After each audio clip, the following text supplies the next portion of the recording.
members of the Indian National Congress and members of the and leaders of the Communist Party of India are together before you on the stage. I take this opportunity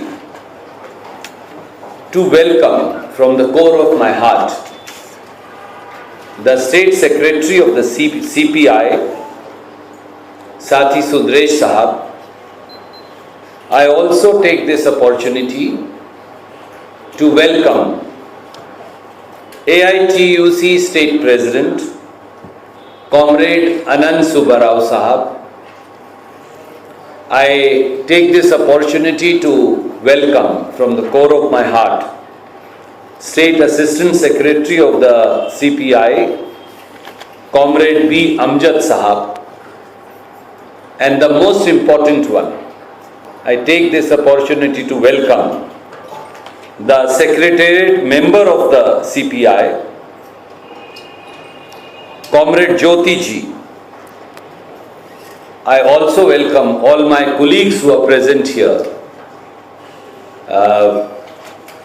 on the dais. CPI, Communist Party of India, has had a long history of struggle for social justice, struggle for the rights of deprived and poor, struggle for the rights of the labor, struggle for the rights of the disadvantaged, struggle for the rights of the middle class. We find that the Indian National Congress and CPI, despite our ideological differences on many fronts, our goal is common. And that goal is to struggle against inflation, which is BJP Modi-made inflation. Struggle against the 40% commission Sarkara of Bombay government and fight for transparency and accountability. Ensure that a system is put in place where the youth of Karnataka, where the Kannadiga young men and women don't have to buy a police sub-inspector post by paying a bribe of 80 lakh rupees. Where education in university is not sold by the BJP like assistant professors' posts are sold. Where posts of assistant engineer and junior engineers are not sold. Where commitment to the people should be the sole goal of the government of the day and not brazen loot that is being done by the BJP today. Our common goal is also to ensure justice for SC, ST, OBC and the poor and the labor. Our common goal is also to ensure constitution of the next government, which is not only egalitarian in nature, but which is founded upon the tenets of equality, equanimity, and social justice. Our goal is common, that the middle class in this country is not plagued. If you see this cylinder behind me, that they have to pay 1100 rupees for that cylinder. I was talking to my senior colleague, an MLC, Shri Kandaji Mohan, with Mr. Salim Ahmed, with Mr. Gaurav Vallabh. There is a common struggle that both CPI and the Congress have. When we seek to form the next Congress government in the state, we believe a commonality of ideas and ideology, despite some differences of opinion, is paramount and imperative. All forces which believe in equality, equanimity, social justice, welfare of the poor and the middle class, and ensuring that the government is run for people and not for brazen loot of those in power, such forces must come together. And that's why we reached out to the Communist Party of India. They have fielded 7 candidates. They were going to field more candidates. I personally, as also the party, both Siddaramaiah ji, D.K. Shivkumar ji, we requested the state secretary, we requested their central leadership.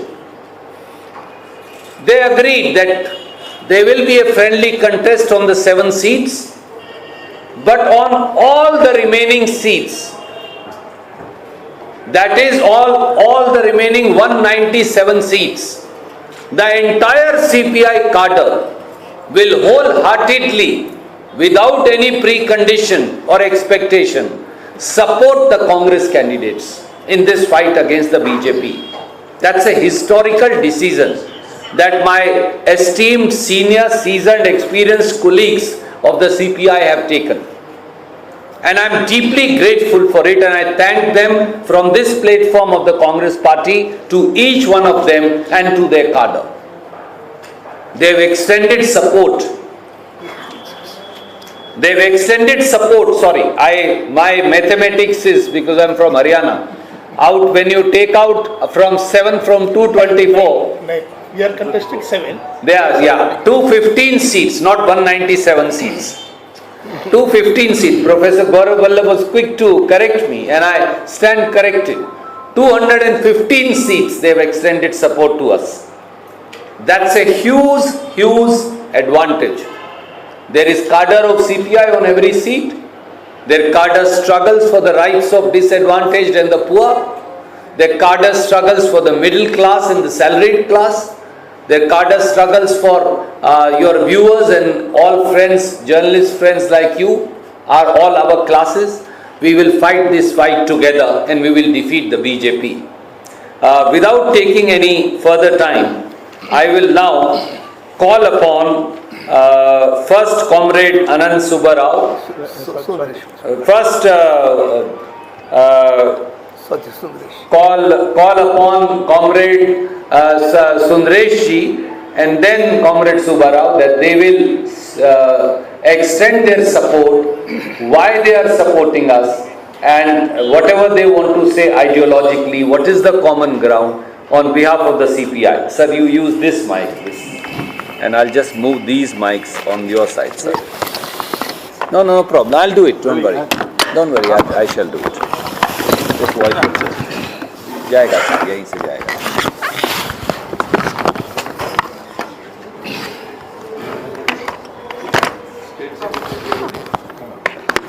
जाएगा sir यहाँ से.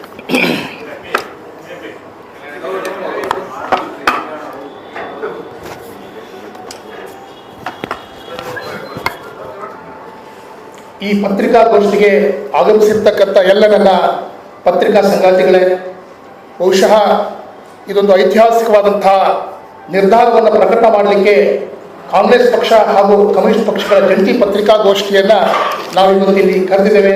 ಅದಕ್ಕೆ ಬಂದಿರತಕ್ಕಂಥ ನಮ್ಮೆಲ್ಲರಿಗೂ ಕೂಡ ನನ್ನ ಪಕ್ಷದ ಪರವಾಗಿ ಅತ್ಯಂತ ಪ್ರೀತಿಯಿಂದ ಸ್ವಾಗತ ಮಾಡ್ತಾ ಇವತ್ತಿನ ಪತ್ರಿಕಾಗೋಷ್ಠಿಯ ವಿಷಯವನ್ನು ನನ್ನ ಜೊತೆ ಹಂಚಿಕೊಳ್ಳಲು ಬಯಸ್ತೇನೆ. ಸ್ನೇಹಿತರೆ, ತಮ್ಮೆಲ್ಲರಿಗೂ ಗೊತ್ತು, ಕರ್ನಾಟಕದ ರಾಜಕಾರಣದಲ್ಲಿ ಒಂದು ಹೊಸ ಮನ್ವಂತರ ಆರಂಭ ಆಗ್ತಾ ಇದೆ. ಈಗ ಏನು ಮೇ 10ಕ್ಕೆ ನಡೀತಕ್ಕಂಥ ಚುನಾವಣೆ ಕೇವಲ ಕರ್ನಾಟಕ ರಾಜ್ಯದ ಭವಿಷ್ಯವನ್ನಲ್ಲ, ಈ ಭಾರತ ದೇಶದ ಭವಿಷ್ಯವನ್ನು ನಿರ್ಣಾಯಕವಾಗಿ ತೀರ್ಮಾನ ಮಾಡೋ ಹಂತದಲ್ಲಿ ಇವತ್ತು ಕರ್ನಾಟಕದ ಜನತೆ ಇದ್ದಾರೆ. ಹಿಂದೆ 2018ರಲ್ಲಿ ಕರ್ನಾಟಕದ ವಿಧಾನಸಭಾ ಚುನಾವಣೆ ಆದ ಸಂದರ್ಭದಲ್ಲಿ ಅದರ ಫಲಿತಾಂಶಗಳನ್ನು ನಾವು ವಿಶ್ಲೇಷಣೆ ಮಾಡ್ತಾ ಹೋದರೆ ಕಳೆದ ವಿಧಾನಸಭೆಯಲ್ಲಿ ಅತಂತ್ರ ವಿಧಾನಸಭೆ ನಿರ್ಮಾಣ ಆಗಿದ್ದು ನಮ್ಮೆಲ್ಲರಿಗೂ ಗೊತ್ತು. ಆನಂತರ ಕಾಂಗ್ರೆಸ್ ಮತ್ತು ಜನತಾದಳದ ಮೈತ್ರಿ ಸರ್ಕಾರ ಒಂದೂವರೆ ವರ್ಷ ಅಧಿಕಾರ ನಡೆಸಿದ್ದು. ಆ ನಂತರದ ಬೆಳವಣಿಗೆ ಇದೆಯಲ್ಲ, ಅದು ಇಡೀ ಪ್ರಜಾತಂತ್ರದ, ಪ್ರಜಾಸತ್ತೆಯ, ಸಂವಿಧಾನವನ್ನು ಲೂಟಿ ಮಾಡಿದಂಥ, ಮೋಸ ಮಾಡಿದಂಥ ಒಂದು ರೀತಿಯಲ್ಲಿ ಬಿಜೆಪಿಯವರು ವಿರೋಧ ಪಕ್ಷಗಳ ಶಾಸಕರನ್ನ ಖರೀದಿ ಮಾಡಿ ಅವ್ರನ್ನ ರಾಜೀನಾಮೆ ಕೊಡಿಸಿ ಜನರ ತೆರಿಗೆ ಹಣದಲ್ಲಿ ಮತ್ತೊಮ್ಮೆ ಉಪಚುನಾವಣೆಗಳನ್ನು ಹೇರಿ ಒಂದು ಅನೈತಿಕವಾದಂಥ ರಾಜಕೀಯ ತಂತ್ರಗಾರಿಕೆಯ ನಡೆಯಿಂದ ಕರ್ನಾಟಕದಲ್ಲಿ ಇದುವರೆಗೂ ಕೂಡ ಸರ್ಕಾರವನ್ನು ಮಾಡ್ಕೊಂಡು ಬಂದಿದ್ದು ನೋಡಿದೆ. ಈ ಸರ್ಕಾರ ಕಳೆದ 3.5 ವರ್ಷಗಳಲ್ಲಿ ಕರ್ನಾಟಕದ ಸಂಪೂರ್ಣವಾದ ಜನರ ಬದುಕನ್ನು ನಾಶ ಮಾಡುವ ನಿಟ್ಟಿನಲ್ಲಿ ಹಲವಾರು ತೀರ್ಮಾನಗಳನ್ನ ಮಾಡಿದ್ದು ನಾವು ನೋಡ್ತೇವೆ. ವಿಶೇಷವಾಗಿ ನಾವು ವಿಶ್ಲೇಷಣೆ ಮಾಡ್ತಾ ಹೋದರೆ ಈ ಒಂದು ಸರ್ಕಾರ ರಚನೆ ಆದಮೇಲೆ ಈ ಕರ್ನಾಟಕದ ಜನ ನೆಮ್ಮದಿಯಾಗಿ ಬದುಕೋಕೆ ಸಾಧ್ಯ ಆಗಿಲ್ಲ. ಸತತವಾದಂತಹ ಬೆಲೆ ಏರಿಕೆಯಿಂದ ಜನ ತತ್ತರಿಸ್ತಾ ಇದ್ದಾರೆ. ಹಾಗೂ ಸರ್ಕಾರ ಅದನ್ನು ಕಡಿಮೆ ಮಾಡುವ ನಿಟ್ಟಿನಲ್ಲಿ ಯಾವ ಕ್ರಮಗಳನ್ನು ಕೂಡ ಕೈಗೊಂಡಿಲ್ಲ. ಬದಲಾಗಿ ಅಭಿವೃದ್ಧಿಯ ಹೆಸರಲ್ಲಿ ಭ್ರಷ್ಟಾಚಾರ ಯಾವ ಮಟ್ಟಕ್ಕೆ ತಲುಪಿದೆ ಅಂತಂದ್ರೆ, ಹಿಂದೆಲ್ಲ 10%, 20% ಅಂತ ರಾಜಕೀಯ ಚರ್ಚೆ ಆಗ್ತಾ ಇತ್ತು. ಇವತ್ತು 40% ಅಂತಕ್ಕಂಥ ಅಧಿಕೃತ ಆರೋಪಗಳನ್ನ ಯಾರು ಅಭಿವೃದ್ಧಿ ಕಾರ್ಯಕ್ರಮದಲ್ಲಿ ಭಾಗವಹಿಸತಕ್ಕಂಥ ಕಂಟ್ರಾಕ್ಟ್ಗಳೇ ಮಾಡಿರೋದು ನಿಜಕ್ಕೂ ಕೂಡ ಒಂದು ಆಘಾತಕಾರಕ ಒಂದು ವಿಷಯ ನಾವಿಲ್ಲಿ ಗಮನಿಸಬೇಕಾಗ್ತದೆ. ಮತ್ತೊಂದು, ಈ ಸರ್ಕಾರದ ಅವಧಿಯಲ್ಲಿ ನಡೆದಂತಹ ಸಂವಿಧಾನ ವಿರೋಧಿ ನಡೆ ಏನು ಅಂತಂದ್ರೆ, ಈ ಮತ ಅಥವಾ ಕೋಮು ದ್ವೇಷಕ್ಕೆ ಅಮಾಯಕ ಜನರು ಏನು ಬಲಿಯಾಗ್ತಾ ಇದ್ದ ಸಂದರ್ಭದಲ್ಲಿ ಕರ್ನಾಟಕದಲ್ಲಿ ಮತಾಂಧರಿಗೆ ಬಲಿಯಾದಂಥ ಅಮಾಯಕ ಜನರು ಅವರಿಗೆ ಪರಿಹಾರ ಕೊಡೋ ಸಂದರ್ಭ ಬಂದಾಗ ಅಲ್ಲಿ ಧರ್ಮದ ಹೆಸರಲ್ಲಿ ಒಂದು ತಾರತಮ್ಯ ಮಾಡಿದ್ದು ಅತ್ಯಂತ ನೋವಿನ ಸಂಗತಿ. ಅಂದರೆ ಒಂದು ಧರ್ಮಕ್ಕೆ ಸೇರಿ ಅವರು ಅಮಾಯಕರು ಮಧ್ಯೆ ಸಂಘರ್ಷಕ್ಕೆ ಬಲಿಯಾದರೆ ಅವರಿಗೆ ಪರಿಹಾರ ಕೊಡೋದು, ಅವ್ರು ಏನೂ ತಪ್ಪು ಮಾಡದೇ ಇರ್ತಕ್ಕಂಥ ಇನ್ನೊಂದು ಧರ್ಮದ ಅಮಾಯಕ ಸತ್ರೆ ಅವನು ದೂರ ಇಡೋದು. ಅಂದರೆ ಒಂದು ಸರ್ಕಾರದಲ್ಲಿ ಸಂವಿಧಾನದ ಮೇಲೆ ಅಥವಾ ಪ್ರಮಾಣ ಮಾಡಿ ನಾವು ಸಮಾನವಾಗಿ ರಾಜ್ಯದಲ್ಲಿ ಸರ್ಕಾರ ನಡೆಸ್ತೀವಿ ಅಂತಕ್ಕಂಥ ಪ್ರಮಾಣ ಮಾಡಿ ಸರ್ಕಾರ ರಚನೆ ಮಾಡತಕ್ಕಂತಹ ಮುಖ್ಯಮಂತ್ರಿಗಳು ಮತ್ತು ಮಂತ್ರಿಗಳೇ ಕೂಡ ಇಲ್ಲಿ ಧರ್ಮದ ಹೆಸರಲ್ಲಿ ತಾರತಮ್ಯ ಮಾಡಿದ್ದು ಕಳೆದ 3 ವರ್ಷ ಅವಧಿಯಲ್ಲಿ ನಾವು ನೋಡಿದ್ದೇವೆ. ಎಲ್ಲ ಹಿನ್ನೆಲೆಯಲ್ಲಿ ನಾವು ಹೇಳ್ತಾ ಹೋದರೆ ಹಲವು ವಿಷಯಗಳನ್ನು ನಾವು ಚರ್ಚೆ ಮಾಡ್ಬೋದು. ವಿಶೇಷವಾಗಿ ಕರ್ನಾಟಕದ ರೈತರಿಗೆ ಇವತ್ತು ಅದು ಹಲವು ಮಸೂದೆಗಳನ್ನು ಜಾರಿ ಮಾಡಿದ್ದು ನಾವು ನೋಡಿದ್ದೇವೆ. ಆ ಮಸೂದೆಗಳು ವಿಶೇಷವಾಗಿ ನಮಗೆ ಭೂ ಸುಧಾರಣಾ ತಿದ್ದುಪಡಿ ಕಾಯ್ದೆಗೆ ತಿದ್ದುಪಡಿ ತಂದರು. ಭೂ ಸುಧಾರಣಾ ತಿದ್ದುಪಡಿ ಕಾಯ್ದೆ, APMC ತಿದ್ದುಪಡಿ ಕಾಯ್ದೆ, ವಿದ್ಯುತ್ ಖಾಸಗೀಕರಣ ಕಾಯ್ದೆ, ಇಂಥೆಲ್ಲ ಕಾಯ್ದೆಗಳು ಕರ್ನಾಟಕ ರೈತರ ಪಾಲಿಗೆ ಇವತ್ತು ಮರಣಶಾಸನವಾಗಿ ಬದಲಾಗಿದೆ. ಹಾಗೆಯೇ ಗೋಹತ್ಯೆ ನಿಷೇಧ ಕಾಯ್ದೆ ತರೋದ್ರ ಮುಖಾಂತರವಾಗಿ ಅಥವಾ ಮತಾಂತರ ನಿಷೇಧ ಕಾಯ್ದೆ ತರೋದ್ರ ಮುಖಾಂತರವಾಗಿ ಮತ್ತಷ್ಟು ಮತೀಯ ಭಾವನೆಗಳನ್ನು ಬಿತ್ತೋದ್ರಲ್ಲಿ ಈ ಸರ್ಕಾರ ಕಳೆದ 3 ವರ್ಷಗಳ ನಿರಂತರವಾಗಿ ಹೋಗಿರೋದು. ಇವೆಲ್ಲವನ್ನು ನೋಡ್ತಾ ಹೋದರೆ ವಿಶೇಷವಾಗಿ ಅವರು ನಡೆಸಿರ್ತಕ್ಕಂಥ ಎಲ್ಲ ಜನವಿರೋಧಿ ಜೀವ ವಿರೋಧಿ ಕೃತ್ಯಗಳನ್ನು ನಾವು ಇವತ್ತು ನಿಲ್ಲಿಸಬೇಕಾಗಿದೆ. ನಿಲ್ಲಿಸಬೇಕಾಗಿದೆ ಅಂತಂದ್ರೆ ಫ್ಯಾಸಿಸ್ಟ್ ಸರ್ಕಾರಕ್ಕೆ ಹೋಗ್ತಿರ್ತಕ್ಕಂಥ BJPಯನ್ನ ನಾವು ಅಧಿಕಾರದಿಂದ ತಡಿಬೇಕು ಅಂತಂದ್ರೆ ಈ ಚುನಾವಣೆ ನಮಗೆ ಈ ರಾಜ್ಯದ ಮತದಾರರಿಗೆ ಅವಕಾಶ ಮಾಡಿಕೊಟ್ಟಿದೆ. ಆ ನಿಟ್ಟಿನಲ್ಲಿ ಭಾರತ ಕಮ್ಯುನಿಸ್ಟ್ ಪಕ್ಷ ಇವತ್ತು ತೀರ್ಮಾನ ಮಾಡಿದೆ, ಈ ಜನವಿರೋಧಿ ಸರ್ಕಾರವನ್ನ ಸೋಲಿಸೋದು ನಮ್ಮ ಮೊದಲ ಆದ್ಯತೆ. ಜನವಿರೋಧಿ ಸರ್ಕಾರ BJPಯನ್ನು ಸೋಲಿಸುವುದು ನಮ್ಮ ಮೊದಲೇ ಆದ್ಯತೆ ಆಗಿದೆ. ಹಾಗೇನೆ ಕರ್ನಾಟಕದ ಮುಂಬರುವ ವಿಧಾನಸಭಾ ಚುನಾವಣೆಯಲ್ಲಿ ಅತಂತ್ರ ವಿಧಾನಸಭೆಯನ್ನು ತಡಿತಕ್ಕಂಥದ್ದು ಬಹಳ ದೊಡ್ಡ ಒಂದು ಕೆಲಸ ಅಂತ ನಾವಾದರೂ ಕೂಡ ಭಾವಿಸ್ತೇವೆ. ಅತಂತ್ರ ವಿಧಾನಸಭೆ ಮತ್ತೆ ನಿರ್ಮಾಣ ಆದರೆ ಮತ್ತೆ 5 ವರ್ಷದ ಹಿಂದೆ ನಡೆದಂಥ ಎಲ್ಲ ಅನೈತಿಕ ಚಟುವಟಿಕೆಗಳು, ಅನೈತಿಕ ರಾಜಕಾರಣ ಪುನರಾವರ್ತನೆ ಆಗ್ತಕ್ಕಂಥ ಅಪಾಯ ಇರೋದ್ರಿಂದ ಈ 2 ಪ್ರಮುಖವಾದಂಥ ಕಾರಣಕ್ಕೆ BJP ಸೋಲಿಸೋಕೆ ಹಾಗೇನೆ ಅತಂತ್ರ ವಿಧಾನಸಭೆ ತಡೆಯೋದಕ್ಕೆ ಕಮ್ಯುನಿಸ್ಟ್ ಪಕ್ಷ ಇವತ್ತು ತೀರ್ಮಾನ ಮಾಡಿದೆ.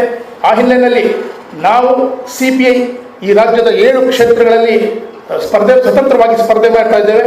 ಜೊತೆಗೆ ನಮ್ಮ ಪಕ್ಷದ ಜಾತ್ಯತೀತ ಪ್ರಜಾಪ್ರಭುತ್ವವಾದಿ ಎಡಪಕ್ಷಗಳ ಐಕ್ಯತೆಯನ್ನು ಕಾಪಾಡೋದ್ರ ಮುಖಾಂತರವಾಗಿ ಫ್ಯಾಸಿಸ್ಟ್ ಶಕ್ತಿಯನ್ನು ಸೋಲಿಸಬಹುದು ಅಂತಕ್ಕಂಥ ನಂಬಿಕೆ ಆಧಾರದ ಮೇಲೆ ಕರ್ನಾಟಕದಲ್ಲಿ ನಾವು ರೈತ ಸಂಘದ ಮೇಲುಕೋಟೆಯಲ್ಲಿ ಸ್ಪರ್ಧೆ ಮಾಡ್ತಾ ಇರ್ತಕ್ಕಂಥ ಸರ್ವೋದಯ ಕರ್ನಾಟಕ ಪಕ್ಷದ ಅಭ್ಯರ್ಥಿ ದರ್ಶನ್ ಪುಟ್ಟಣ್ಣಯ್ಯ ಅವರಿಗೆ CPI ಬೆಂಬಲವನ್ನು ಘೋಷಣೆ ಮಾಡ್ತಾ ಇದೆ. ಹಾಗೆ CPMನ ಅಭ್ಯರ್ಥಿ ಬಾಗೇಪಲ್ಲಿಯಲ್ಲಿ ಸ್ಪರ್ಧೆ ಮಾಡಿದ್ದಾರೆ ಡಾಕ್ಟರ್ ಅನಿಲ್ ಕುಮಾರ್, ಅವರಿಗೆ CPI ತನ್ನ ಬೆಂಬಲವನ್ನು ಘೋಷಣೆ ಮಾಡ್ತಾ ಇದೆ. ಈ 9 ಕ್ಷೇತ್ರಗಳನ್ನು ಹೊರತುಪಡಿಸಿ ಕರ್ನಾಟಕ ರಾಜ್ಯದಲ್ಲಿರ್ತಕ್ಕಂತಹ 224ರಲ್ಲಿ 215 ಕ್ಷೇತ್ರಗಳಲ್ಲಿ ನೇರವಾಗಿ ನಾವು BJP ಸೋಲಿಸೋದಕ್ಕಾಗಿ ಅತಂತ್ರ ವಿಧಾನಸಭೆಯನ್ನು ತಡೆಯೋದಕ್ಕೋಸ್ಕರವಾಗಿ ಕಾಂಗ್ರೆಸ್ ಪಕ್ಷದ ಅಭ್ಯರ್ಥಿಗಳನ್ನು CPI ಈ ಚುನಾವಣೆಯಲ್ಲಿ ಬೆಂಬಲಿಸ್ತಾ ಇದೆ. I'll just transfer here. This mic you give here. These I'll shift, don't worry.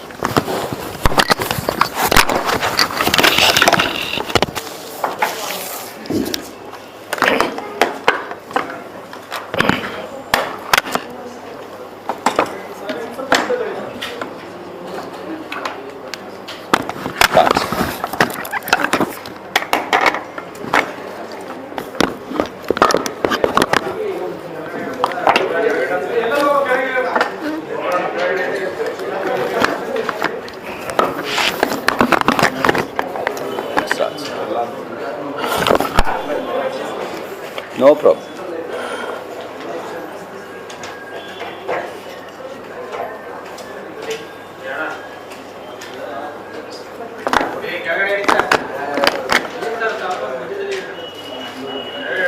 Sorry sir,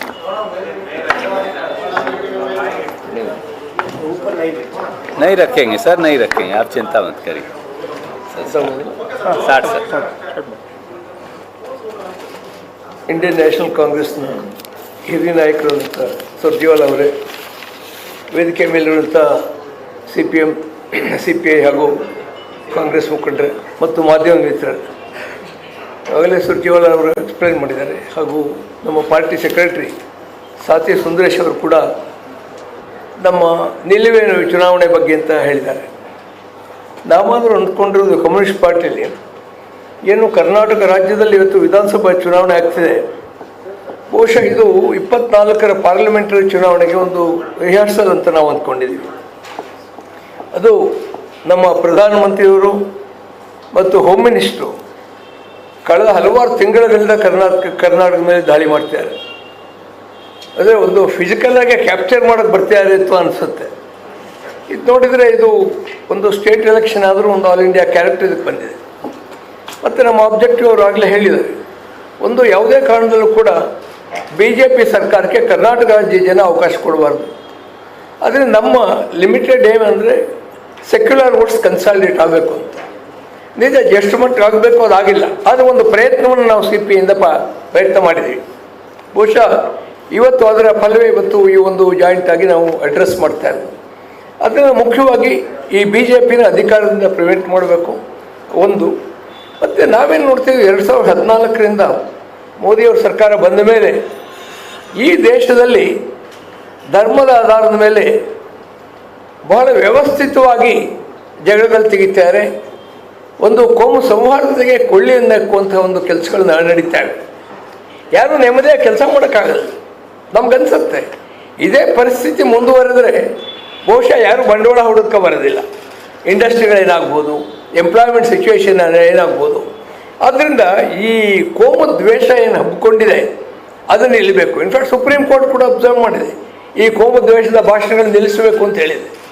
ಆದರೆ ಎಷ್ಟು ಹೇಳಿದ್ರು ಅದು ನಿಲ್ಲಿಸೋಕ್ಕಾಗ್ತಿಲ್ಲ ಅವ್ರಿಗೆ. ಯಾಕೆಂದರೆ ಇವತ್ತು BJP ಮತ್ತು ಸಂಘ ಪರಿವಾರದ ಬಂಡವಾಳ ಏನಪ್ಪ ಅಂತ ಹೇಳಿದರೆ ಈ ಕೋಮು ಸೌಹಾರ್ದತೆ ಕೆಡುವುದು, ಹಿಂದೂ ವೋಟ್ಸ್ ಕನ್ಸಾಲಿಡೇಟ್ ಮಾಡಬೇಕು ಅನ್ನೋ ಸ್ಟ್ರಾಟಜಿ ಇರೋದ್ರಿಂದ ಅವ್ರದ್ದು ಆಗ್ತಿಲ್ಲ. ಅದರಿಂದ ನಾವು ಈ BJPನ ಏನೇ ಆದರೂ ಪ್ರಿವೆಂಟ್ ಮಾಡಬೇಕು, ಕರ್ನಾಟಕದಲ್ಲಿ ಅಧಿಕಾರಕ್ಕೆ ಬರಬಾರದು ಅನ್ನೋದು ಒಂದು. ಇನ್ನು ಈ ದೇಶದ ಸಂವಿಧಾನವನ್ನು ಉಳಿಸಬೇಕು, ಫ್ರೀಡಮ್ ಆಫ್ ಸ್ಪೀಚ್ ಇತ್ಯಾದಿಗಳು ನಮ್ಗೆ ಏನು ಹೇಳ್ತಿದೆಯೋ ಅದು ಇವತ್ತು ಬಹಳ ದೊಡ್ಡ ಅಪಾಯದಲ್ಲಿದೆ. ಇನ್ಫ್ಯಾಕ್ಟ್ ಅವ್ರು ಹೇಳ್ತಾರೆ UP ಮಾದರಿ ಮಾಡಬೇಕು ಅಂತ. ಏನು UP ಮಾದರಿ? ಬಹುಶಃ ಈ ದೇಶದಲ್ಲಿ ಎಲ್ಲಿಯೂ ಕೂಡ ಯೋಗಿ ಸರ್ಕಾರ ಬಂದ ಮೇಲೆ ಆಗಿರೋಷ್ಟು ಎನ್ಕೌಂಟರ್ಗಳು ಯಾವ ರಾಜ್ಯದಲ್ಲೂ ಆಗಿಲ್ಲ. ಈ UP ಮಾಡಲೇಬೇಕಾ? ಬುಲ್ಡೋಸರ್ ತೊಗೊಂಡೋಗಿ ಹಾಕೋದು, ಮುಂದೆ ಅವರೇ ಮಾಡಲಿಲ್ಲ ಅಂತ ಈ ದೇಶಕ್ಕೆ ಪ್ರಧಾನಿ, ಇದು ಕೂಡ ಆಗಲೇ ಸರ್ಕ್ಯುಲೇಟ್ ಆಗ್ತಿದೆ. ಆದ್ದರಿಂದ ಯಾವುದೇ ಕಾರಣದಲ್ಲ UP ಮಾಡಲು ಕರ್ನಾಟಕಕ್ಕೆ ಬರಬಾರ್ದು ಅಂತ ಹೇಳಿದರೆ BJP ಸಂಪೂರ್ಣವಾಗಿ ಇಲ್ಲಿ ಸೊಲ್ಲಬೇಕು ಅನ್ನೋ ಒಂದು. ಇನ್ನು ಸಂವಿಧಾನ ಉಳಿಸ್ಬೇಕು ನಾವು. ಇನ್ನು ಮೋದಿಯವ್ರ ಸರ್ಕಾರ ಬಂದ ಮೇಲೆ ಜನಸಾಮಾನ್ಯ ಸಮಸ್ಯೆಗಳ ಬಗ್ಗೆ ಅವ್ರು ಗಮನ ಕೊಡ್ತಾ ಇಲ್ಲ. ಇವತ್ತು ಬೆಲೆ ಏರಿಕೆ ಏನು ಏರ್ತಾ ಇದೆ, ರಾಕೆಟ್ ಅವರು ಮೇಲೆ ಹೋಗಿದ್ದು ಕೆಳಗಡೆ ಬರ್ತದೆ. ಈ ಬೆಲೆ ಏರಿಕೆ ಇಳಿಯೋ ಪ್ರಶ್ನೆನೇ ಬರೋದಿಲ್ಲ. ಜನಸಾಮಾನ್ಯರ ಬದುಕು ಭಾಳ ಕಷ್ಟಕ್ಕೆ ಇವತ್ತು ಬಂದಿದೆ. ಪ್ರೈವೇಟೈಸೇಷನ್ ಮಾಡ್ತೀವಿ, ಎಲ್ಲವನ್ನೂ ಮಾಡ್ತಾ ಇದ್ದಾರೆ. ಹಿಂದೆ ಏನು 70 ವರ್ಷಗಳಿಂದ ನಾವು ಹೋರಾಟಗಳು ಮಾಡಿ ಪಬ್ಲಿಕ್ ಸೆಕ್ಟ್ರು ಮತ್ತು ನಮ್ಮ ಎಕಾನಮಿನ ಸ್ಟ್ರಾಂಗ್ ಮಾಡಿದ್ವು. ಇವತ್ತು ಅದನ್ನೆಲ್ಲ ಸಂಪೂರ್ಣವಾಗಿ ಮಾಡ್ತಾ ಇದ್ದಾರೆ ಖಾಸಗಿಯವರಿಗೆ. It has become corporate India unlimited ಆಗಿಬಿಟ್ಟಿದೆ.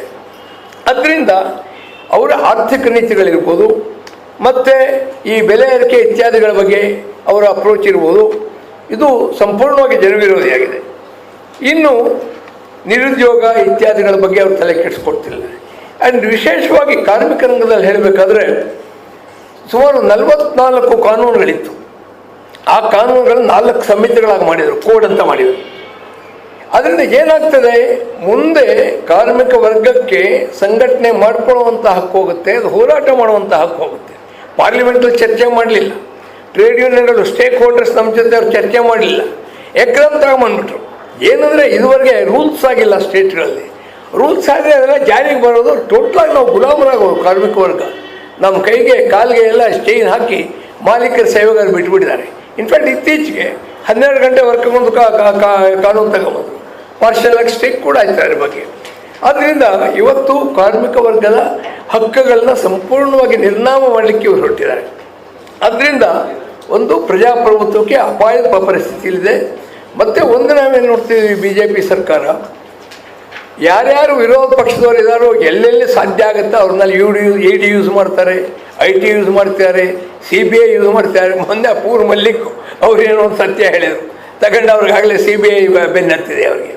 ಅದರಿಂದ ಎಲ್ಲ ರೀತಿಯೂ ಅಧಿಕಾರ ದುರುಪಯೋಗ ಪಡಿಸ್ಕೊಂಡು ತನ್ನ ಫ್ಯಾಸಿಸ್ಟ್ ಟೆರರ್ನ ಈ ದೇಶದಲ್ಲಿ ಹಬ್ಲಿಕ್ಕೆ ಹೋಗ್ತಾ ಇದೆ. ಮುಂದೆ ಯಾವುದೇ ಡೆಮೊಕ್ರೆಟಿಕ್ ಇನ್ಸ್ಟಿಟ್ಯೂಷನ್ ಕೂಡ ಇರೋದಿಲ್ಲ ಇಲ್ಲಿ. ಅದರಿಂದ ಇವತ್ತು CPI ಇದನ್ನು ಮನಗಂಡು ಇವತ್ತು ಈ ರಾಜ್ಯದಲ್ಲಿ ಹೆಚ್ಚಿನ ಕಡೆ ಕಾಂಗ್ರೆಸ್ಗೆ ನಾವು ಸಪೋರ್ಟ್ ಮಾಡ್ತೀವಿ. ಇದು ಅನ್ಕಂಡೀಷನಲ್, ಇಲ್ಲಿ ಯಾವುದೂ ಡೀಲ್ ಇಲ್ಲ, 40% 50% ಡೀಲ್ ಇಲ್ಲ. It is purely based on political consideration. Right from comrade Dange spirit CPI right reaction danger ಹೇಳ್ಕೊಂಡು ಬರ್ತೀವಿ.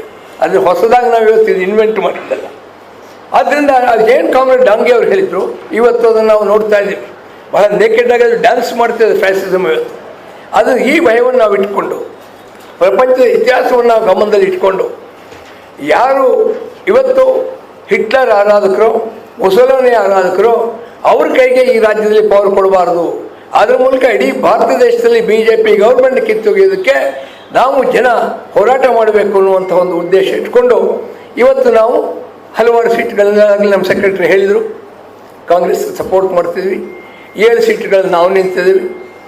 ಆದ್ದರಿಂದ ಅಲ್ಲಿ ಇನ್ನೂ 2 ಸೀಟು, ಒಂದು ಕಡೆ CPM ಮತ್ತು ಒಂದು ಕಡೆ ದರ್ಶನ್ ಕೊಟ್ಟೆನವರು ನಾವು ಸಪೋರ್ಟ್ ಮಾಡ್ತಿದ್ವಿ. ಹೀಗೆ ಒಟ್ಟಾರೆ ಒಂದು ಲಾಂಗ್ ಟರ್ಮ್ ಪೊಲಿಟಿಕಲ್ ಆಬ್ಜೆಕ್ಟಿವ್ ಇಟ್ಕೊಂಡು ಇವತ್ತು ನಾವು ಈ ಜಾಯಿಂಟ್ ಪ್ರೆಸ್ ಕಾನ್ಫರೆನ್ಸ್ ಮಾಡ್ತಾ ಇದ್ದೀವಿ. ಮತ್ತು ಈ ಮೆಸೇಜ್ ಜನಗಳು ತಲುಪಬೇಕು ನಿಮ್ಮ ಮೂಲಕ ಅಂತ ನಾವು ಪ್ರಾರ್ಥಿಸ್ತೀವಿ. ಧನ್ಯವಾದ. Thank you, friends. Any questions first on this issue, then on any other issue? Sir, I have one issue to ask. A statement by Mr. Chief Minister Basuraj Bommai says that one statement of Mr. Siddaramaiah, whether it was right or wrong, it was quoted that he is disrespecting Lingayat community. How do you react to it? My dear friend, Shri Siddaramaiah ji very clearly and precisely said, and I quote him, that he has immense respect for the work done by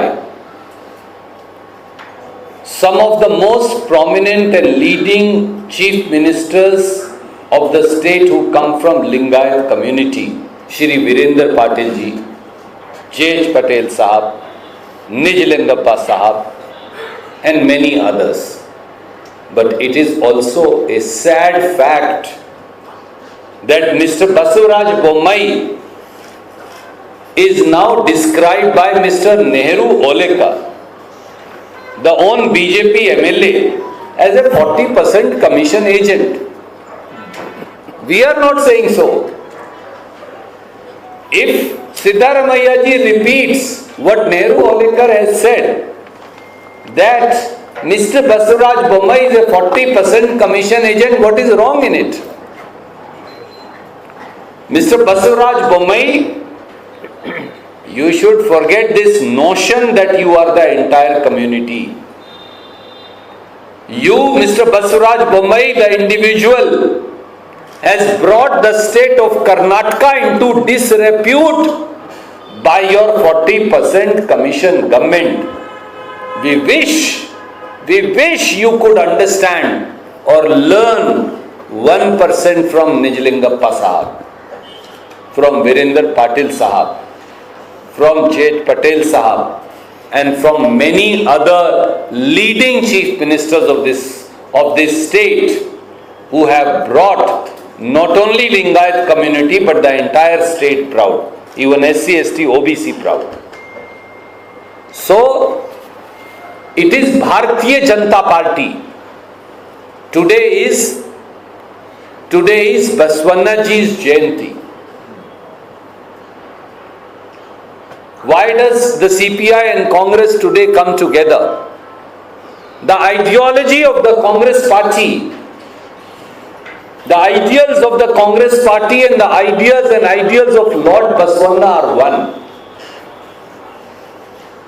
Lord Baswanna's ideas and ideals were founded upon a policy of complete non-discrimination, castelessness, discrimination less, no discrimination, no inequality.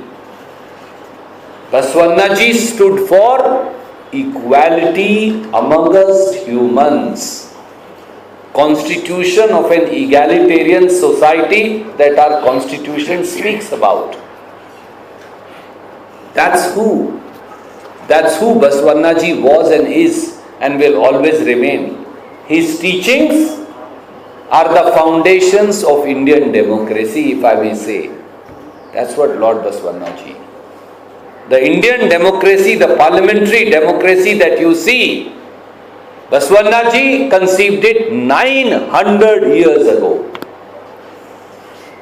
Congress movement, freedom movement, has moorings and commonality between the Vachanas of Baswanaji and the ideas and ideals of Mahatma Gandhi and the great Indian National Congress.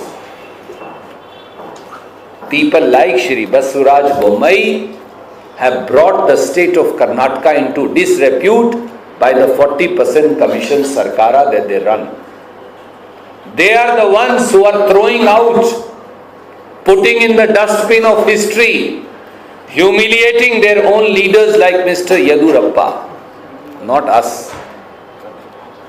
We may have differences of opinion, we have expressed that multiple times, we have not retired him. We have not removed him and made him a member under Shobha Karandje. If I may be not pronouncing the name appropriately. We are not the one who threw out Mr. Jagdish Shettar after humiliating him, a Lingayat chief minister. We are not the ones who threw out Mr. Sabdi, the deputy chief minister who happens to be from Lingayat community. We are not the ones who've thrown out dozens and dozens of SC, SC, OBC, Lingayat, Vokaliga leaders from the BJP. एक हिंदी की कहावत है, खिसियानी बिल्ली खंबा नोचे. उसका अंग्रेजी translation मुझे नहीं आता, शायद प्रोफेसर साहब बाद में बता सकें. This is what Mr. Basuraj Bommai is doing. They are the ones who humiliated SC and defrauded. I am again using a separate word. BJP and Bommai ji defrauded not only SC, ST, OBC, but also Lingayat community and Vokaliga community in the name of reservation. On one side they snatched away minority reservation, on the other side they went to the Supreme Court and got the reservation for Lingayats and Vokaligas stayed. I ask you, Mr. Bommai, today, why did you make a statement in the Supreme Court saying Lingayat reservation, saying Vokaliga reservation, saying increased reservation for SC, STs?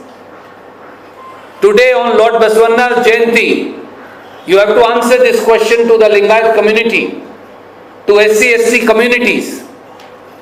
You are snatching away their rights. You are disrespecting the community. You are disrespecting the poor of the state. And you ask us question, how dare you?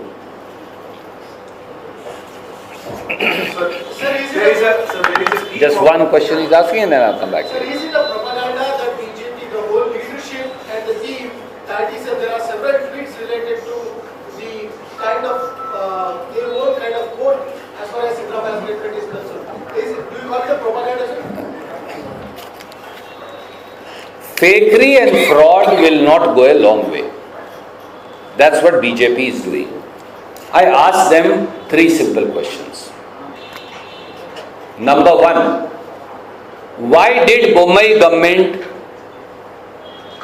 make a statement in the Supreme Court and get Lingayat reservation stayed? Simple question, please answer. Is it correct or is it not correct? Everything else will come later. Have you, Mr. Bommai, through Solicitor General of India, Mr. Tushar Mehta, twice made a statement before Supreme Court staying the government order on Lingayat reservation, Vokaliga reservation, SC/ST reservation. Why? Is it not an insult to the entire Lingayat, Vokaliga, SC/ST communities? Number two, why did you, Mr. Bommai, as also Mr. B.L. Santosh, throw out, insulted, rejected a seasoned and senior leader of Lingayat community like Mr. Jagdish Shettar? Question number three, why did you, Mr. B.L. Santosh, as also Mr. Bommai, throw out a senior Lingayat leader and former Deputy Chief Minister, Mr. Saudi from the BJP? Why have you, Mr. Bommai, and the BJP repeatedly insulted Lingayat community? Please answer these questions, and then you have a right to ask another question. Thank you. Sir, Congress leader D.V. Srinivas is the likely to be arrested.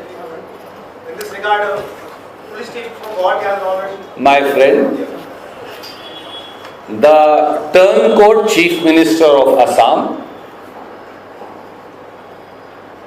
who is trying to outbid Mr. Amit Shah to his post,